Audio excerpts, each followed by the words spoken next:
بندہ سمجھتا ہے کہ جی بس میں بہت دکھی ہوں، دوسرے تو سب اچھے ہیں. نہیں، ہر ایک کی اپنی زندگی ہوتی ہے.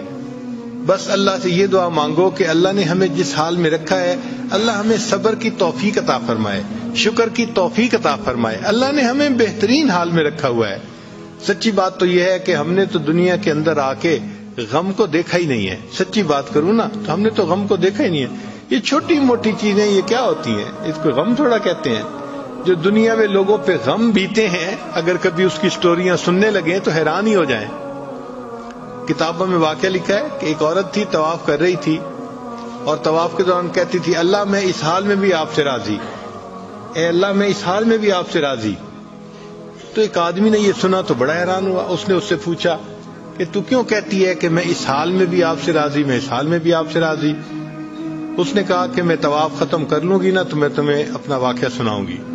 چنانچہ اس عورت نے اپنا واقعہ سنایا کہ میرے 3 بچے تھے، میں گھر کے اندر ایک دن تندور پہ روٹیاں پکا رہی تھی تو میرے بڑے 2 بچے جو تھے وہ گھر میں کھیل رہے تھے کمرے میں. اچانک مجھے شور کی آواز آئی تو وہ کہتی ہے کہ میں نے جب شور سنا تو میں وہیں سب کچھ چھوڑ کے تندور پر آٹا روٹیاں تو میں کمرے کی طرف بھاگی. جب کمرے گئی تو میں نے ایک عجیب تماشا دیکھا کہ اس سے 1-2 دن پہلے میرے خاوند نے گھر میں بکری کو ذبح کیا تھا اور جس چھری سے بکری کو ذبح کیا تھا وہ اس نے کمرے میں رکھی تھی.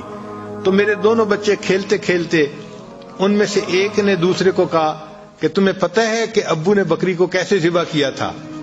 تو دوسرا کہتا ہے مجھے تو نہیں پتا. وہ کہتے ہیں اچھا آؤ میں تمہیں بتاتا ہوں کہ کیسے ابو نے ذبح کیا تھا. تو میرا درمیان والا بیٹا جو تھا وہ زمین پر لیٹ گیا اور بڑے لڑکے نے اس چھری کو اٹھا لیا. اب وہ چھوٹا بچہ تھا اور اس کو پتہ نہیں تھا کہ چھری کتنی تیز ہے. چنانچہ اس نے اس کے گلے پہ جو چھری چلائی تو گلا تو فوراً کٹ گیا اور خون کا فوارہ چھوٹنے لگا.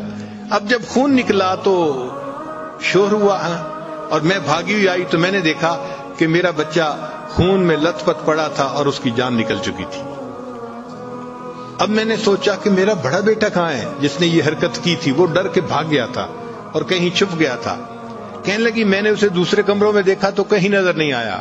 جب صحن میں آئی تو وہاں میں نے تنور کے لیے کچھ لکڑیاں رکھی ہوئی تھیں، ان لکڑیوں کے پیچھے وہ جا کے چھپا تھا.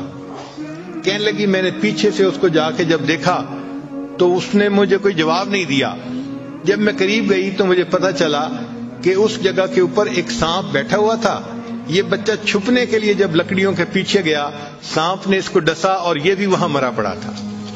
کہتے میں اس کی لاش اٹھا کے لائی، ایک بچے کو ایک چارپائی پہ لٹایا اور دوسرے بچے کو دوسرے چارپائی پہ لٹایا. پھر اس کے بعد میں نے فیل کیا کہ میرا تیسرا چھوٹا بیٹا جو کرالنگ کرتا تھا، رینگتا تھا، وہ کہاں ہے؟ وہ مجھے نظر نہیں آ رہا تھا. کہنے لگی میں اٹھ کے جب جو ہے تنور کی طرف آئی تو میں نے دیکھا کہ اس نے کرال کیا اور وہ تنور کے اندر گر چکا تھا. تو میں نے اپنے زندہ بیٹے کو آگ کے اندر پورا جلتا ہوا دیکھا اور وہ بھی فوت ہو گیا تھا. تو میں نے تینوں بیٹوں کی لاشوں کو چارپائی پہ رکھا، پھر ان کو نہلایا، ان کو کفن دیے. جب تینوں کے جنازے ایک دن میں گھر سے نکلے تو میں عمرے کے ارادے سے آ گئی. اب میں طواف کر رہی ہوں اور اپنے اللہ کو کہہ رہی ہوں اے اللہ میں اس حال میں بھی آپ سے راضی ہوں. آپ ذرا غور کیجئے نا اس ماں کے دل پہ کیا بیتی ہوگی کہ ایک دن میں جس کے 3 بیٹوں کا جنازہ گھر سے نکلے اور پھر وہ طواف کرتے ہوئے کہہ رہی ہے اے اللہ میں اس حال میں بھی آپ سے راضی ہوں. تو ہم نے کہاں غم دیکھے ہیں، کہاں تکلیفیں دیکھی ہیں؟ ہم نے نہیں دیکھی. ہمیں تو اللہ نے بہت سہولت کی زندگی دی ہے، بہت آسانیوں کی زندگی دی ہے. ہم تو جتنا شکر ادا کریں اتنا کم بنتا ہے.